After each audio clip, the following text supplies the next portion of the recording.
Entre enjeux et défis, une succession d'événements. Une halte sur un fait, une actualité. L'événement qui aura marqué la semaine. L'événement du Sahel.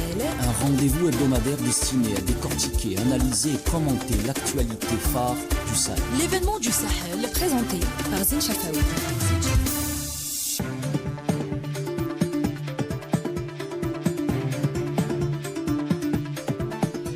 Bonjour chers amis auditrices et auditeurs d'Ifriqiya FM, la bienvenue à vous dans votre émission L'événement du Sahel.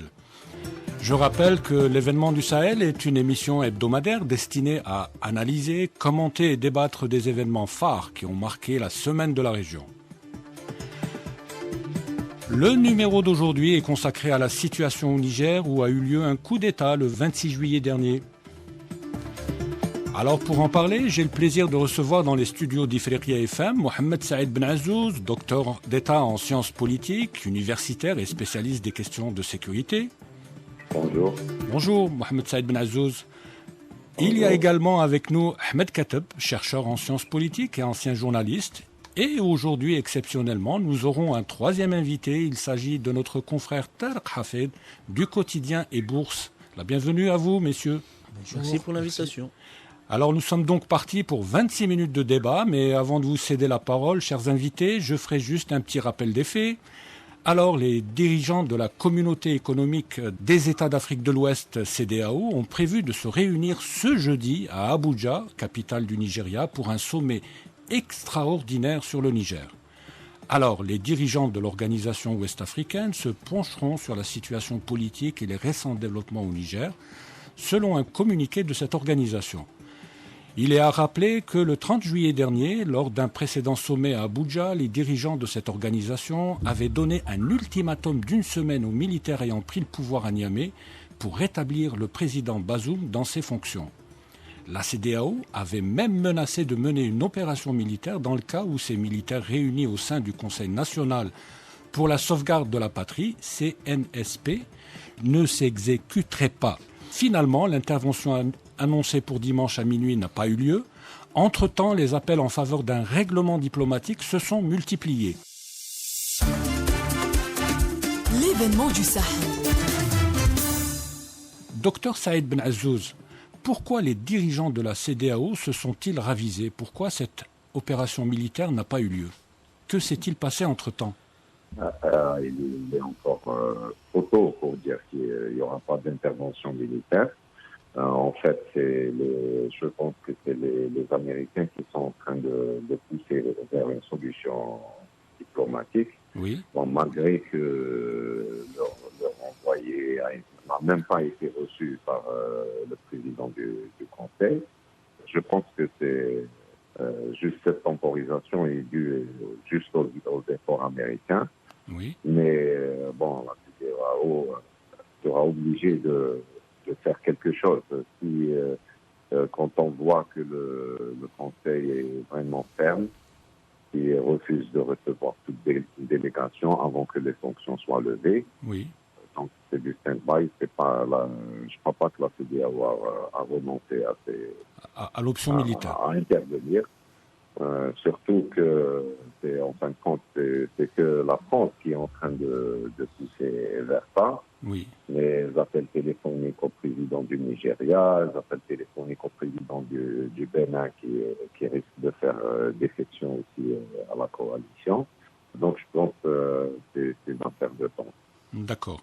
Ahmed Kateb, justement dans le prolongement de l'éclairage fourni par le docteur Mohamed Saïd Ben Azzouz, on constate aussi que cette option militaire n'est pas très populaire au sein des opinions africaines.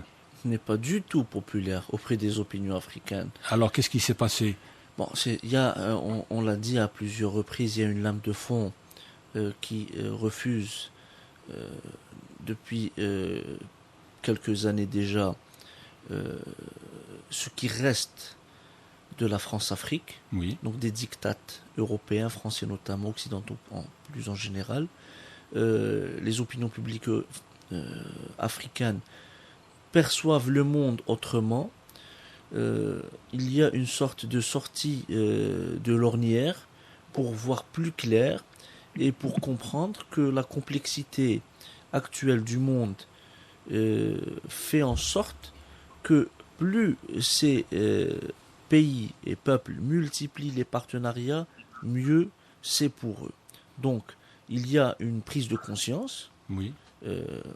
très importante et très intéressante à observer quant à la fin de cette mentalité de coloniser face à l'ancien colonisateur. Et il y a surtout les pressions internationales. Oui. L'Algérie avait clairement signifié qu'il fallait respecter l'ordre constitutionnel, donc le retour à l'ordre constitutionnel, président Bazoum, président démocratiquement élu, etc. Ça, c'est un impératif. Mais il y avait également un deuxième impératif, c'est le refus de toute intervention étrangère dans la région. Oui. Cela équivaut à une mise en garde polie mais ferme à l'adresse des partenaires africains. Pourquoi ? Parce que l'Algérie partage 950 km avec le Niger. Oui, c'est près d'un millier de kilomètres. C'est près d'un millier de kilomètres. L'Algérie a des intérêts économiques avec ce pays. Il y a une sorte de complexe de sécurité qui lie les pays du Maghreb et l'Algérie particulièrement avec son arrière-cour sahélienne. Oui. Donc Mali, Niger notamment, en plus de la Mauritanie. Donc il y a plusieurs facteurs qui font que l'Algérie est un pays concerné, Bien un sûr. pays intéressé, étant donné que l'Algérie est un pays qui a son mot à dire par rapport à toute la région. Alger a fait savoir, a fait connaître sa position. Il y a Washington également. C'est très intéressant d'observer la réaction américaine. Oui, on va revenir par rapport à la réaction. Mais C'est un curseur. Il y a Oui. deux réactions, l'algérienne et l'américaine, qui rétablissent un petit peu Oui. le curseur pour déterminer ce qu'il va arriver dans l'avenir. Mais juste pour rappeler aux auditeurs d'Ifriqiya FM qu'au lendemain du coup d'État, la CEDEAO avait émis la possibilité de mener une opération militaire pour rétablir l'ordre constitutionnel à Niamey. Oui. Et tout de suite après, vous avez déjà un groupe de pays qui a réagi en disant que c'est le cas du Mali, c'est le cas du Burkina Faso et de la Guinée aussi, qui ont émis un niet catégorique concernant cette possibilité de mener une action militaire au Niger. Et tout de suite après, il y a un nombre important d'opinions africaines qui se sont levées comme un seul homme et qui ont rejeté cette option. Tout à fait. Et les explications avancées étaient que cette option militaire pouvait conduire à une aggravation, provoquer une aggravation de la crise. Il y a une question qui mérite d'être posée. Pourquoi la CEDEAO n'a pas intervenu au Mali, ni en Guinée, ni au Burkina? Pourquoi elle s'entête à vouloir intervenir coûte que coûte au Niger, alors que le Tchad, qui est un pays frontalier du Niger, c'est sa frontière est, mais qui ne fait pas partie de la CEDEAO, le Tchad a déclaré officiellement être contre cette option d'intervention. Exactement. Mais justement, Tarek Hafed, merci d'avoir accepté notre invitation. Merci à toi. Pourquoi, selon vous, la CEDEAO s'est empressée de mettre en avant cette option militaire, alors qu'il était possible de commencer par des pourparlers, il était possible d'explorer des voies diplomatiques et politiques pour trouver une issue pacifique à la crise? Si on se rappelle bien de ce qui s'est passé dès les premières heures de ce putsch, le premier pays à avoir mis en avant la question de l'intervention militaire, c'est Paris, c'est les Français, Tout à fait. qui se sont ensuite en quelque sorte ravisés, qui ont mis comme, on va dire, agent de remplacement la CEDEAO en réalité. Donc vous voulez dire que la CEDEAO est un peu le cheval de Troie de la France en Afrique de l'Ouest? C'est son bras armé. Son bras armé, oui. Dans le contexte actuel, effectivement, c'est son bras armé. C'est en quelque sorte le sous-traitant de Paris, essentiellement le Nigeria, qui est le sous-traitant de Paris dans cette affaire. Sauf que quand on revient, ce qui est intéressant, c'est les déclarations du président Tebboune dans l'affaire du Niger. Elles sont impeccables. Oui. Premièrement, voyez ce qui s'est passé avec dans les autres pays où il y a eu des interventions militaires. C'est le cas de la Libye, en 2011. Libye, etc.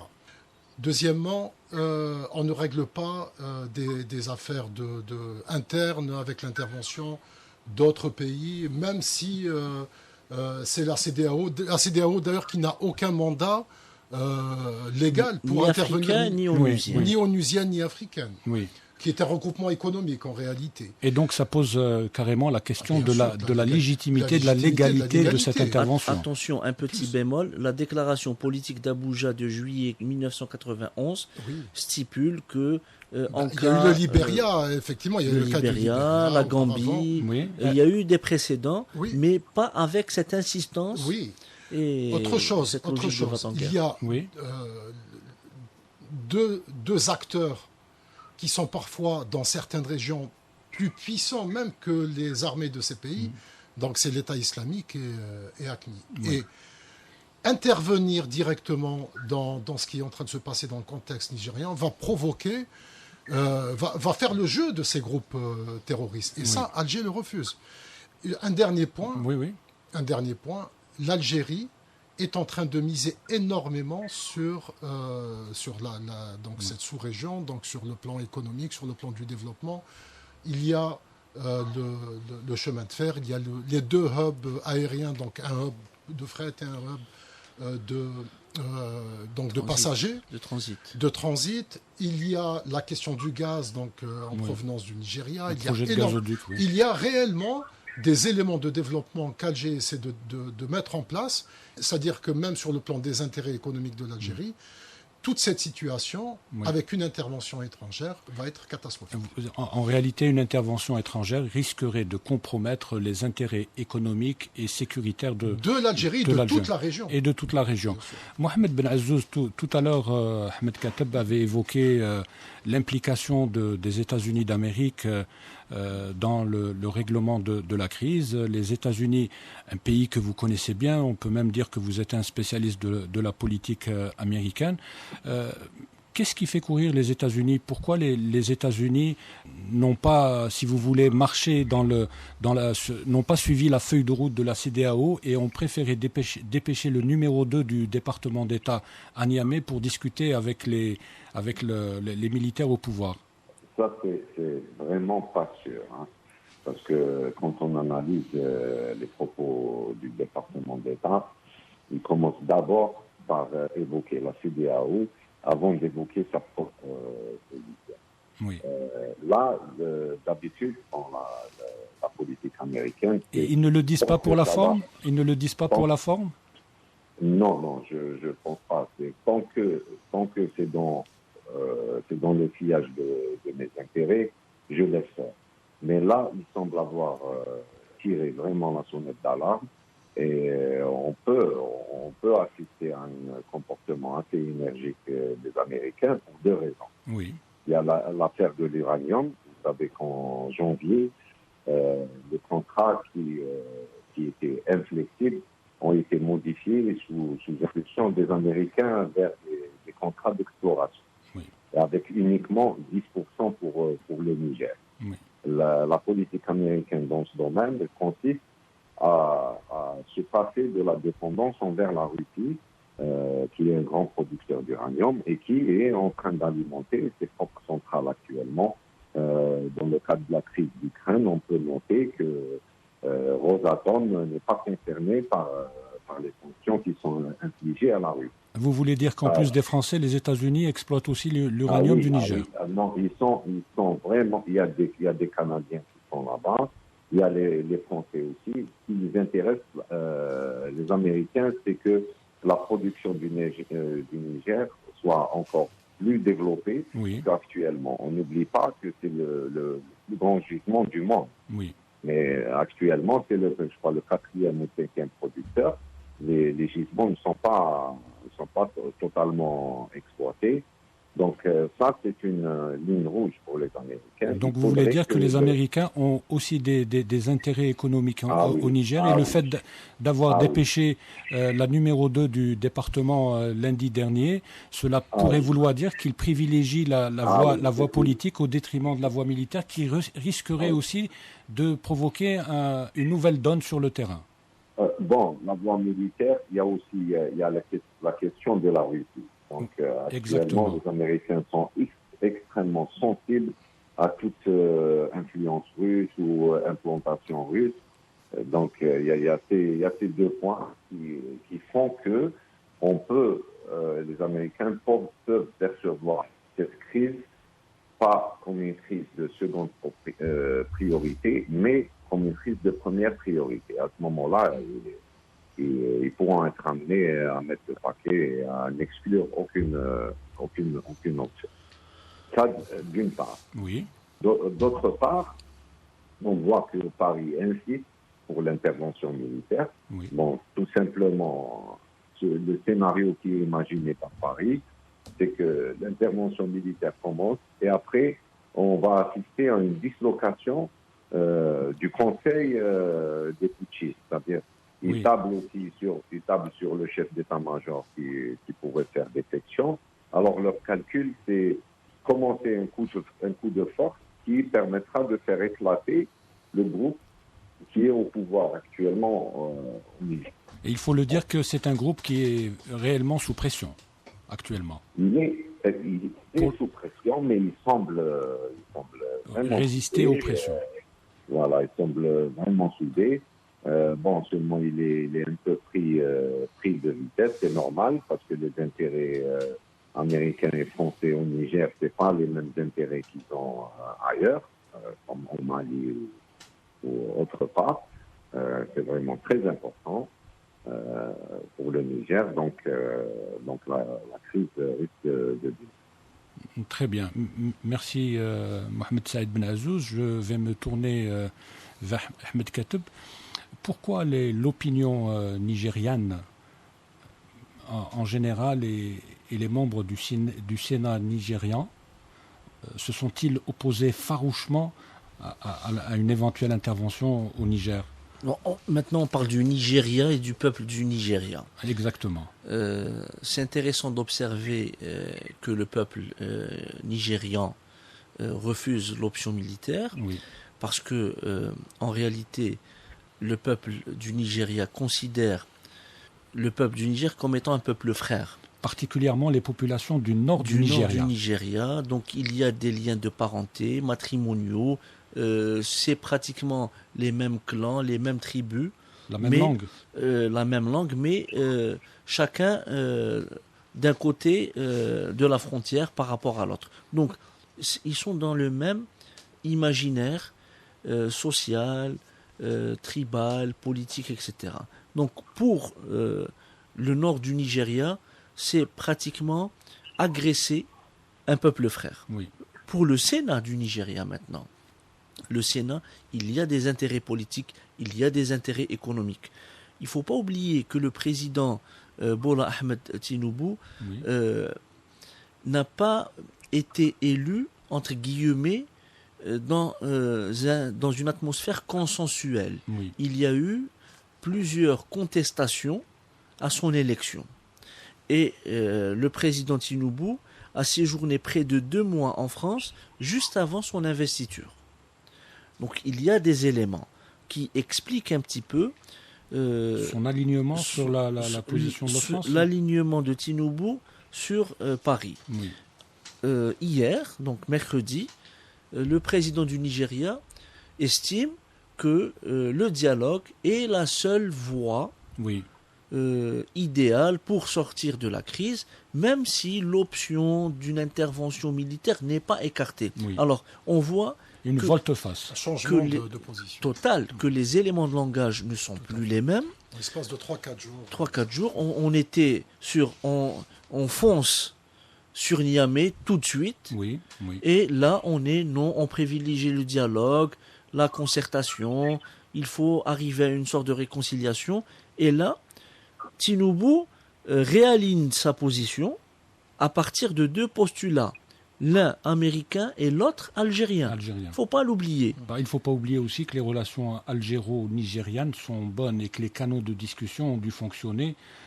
Certainement. Il y a eu un émissaire qui est venu. Il y a eu un émissaire qui est venu. Donc l'Algérie a dû faire connaître sa position, ce qui est tout à fait normal. On a des intérêts en commun, notamment le gazoduc envisagé qui va lier le Nigeria à l'Europe via le Niger et l'Algérie.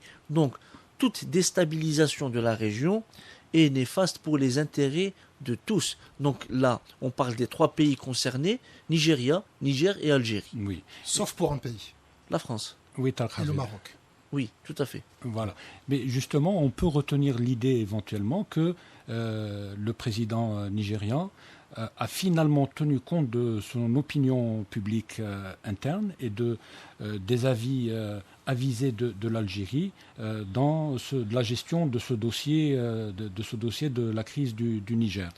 Certainement, parce qu'on ne peut pas passer en force, faire un passage en force pour imposer une option militaire, alors que tout indique que la meilleure solution est la solution politique, la solution diplomatique de la médiation, déjà interne, même s'il doit y avoir des facilitations externes, mais c'est à la classe politique du Niger elle-même de trouver les ressorts, les mécanismes pour pouvoir dialoguer et même si on ne revient plus à l'option Bazoum, mais qu'on établisse un calendrier de retour vers la légalité constitutionnelle. Un calendrier qui soit le plus court possible. Que possible, oui. Tarek Hafed, Bazoum, il est vraiment mort, hein, sauf pour les Français. Hein.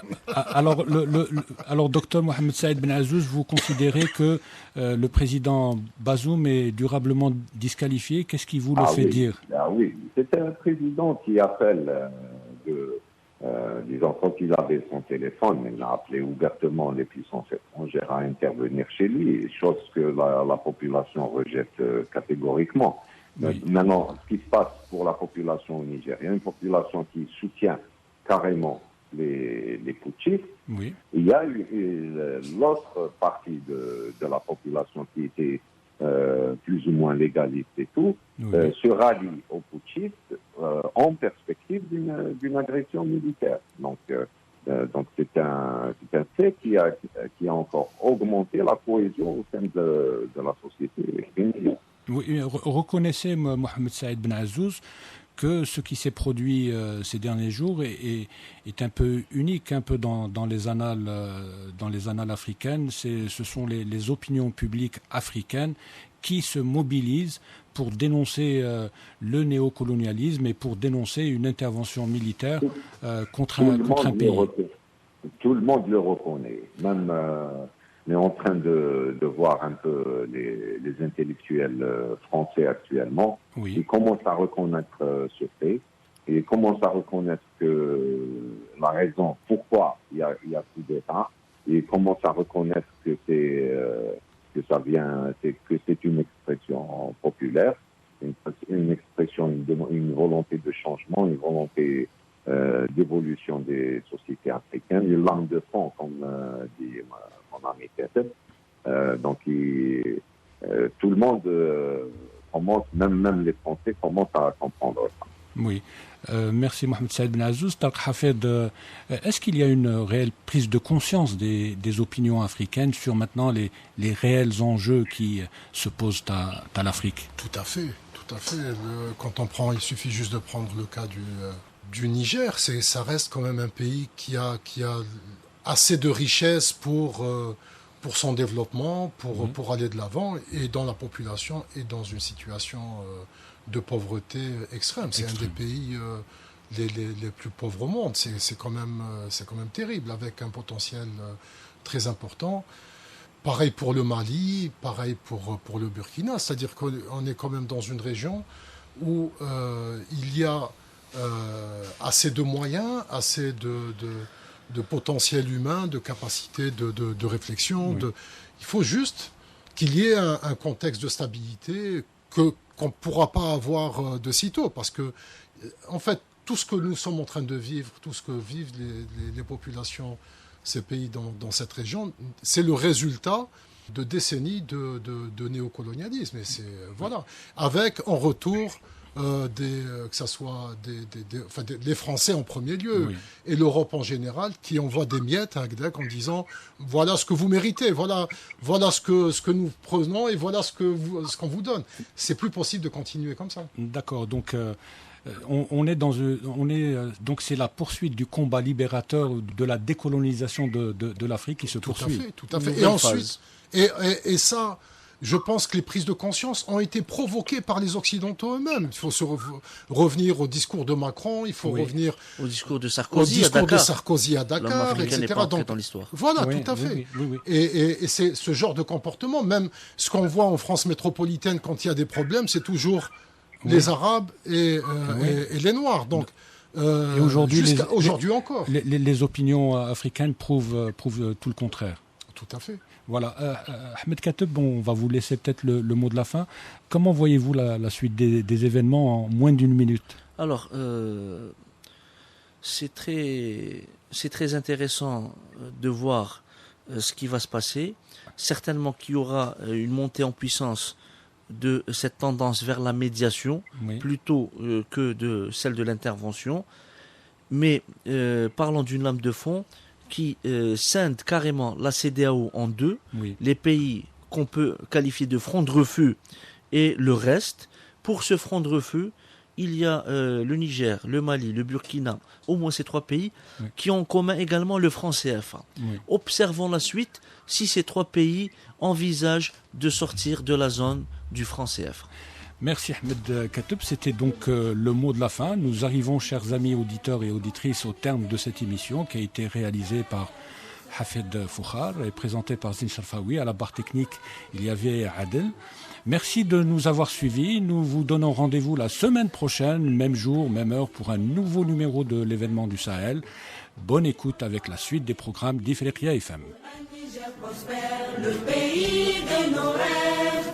One of the mistakes which some political analysts make is to think that their enemies should be our enemies. Et toutes les vertus de nos dignes aïeux, guerriers intrépides, déterminés et fiers, défendant la patrie au prix de notre sang, faisons du Niger symbole de dignité, emblème et flambeau de l'Afrique qui avance.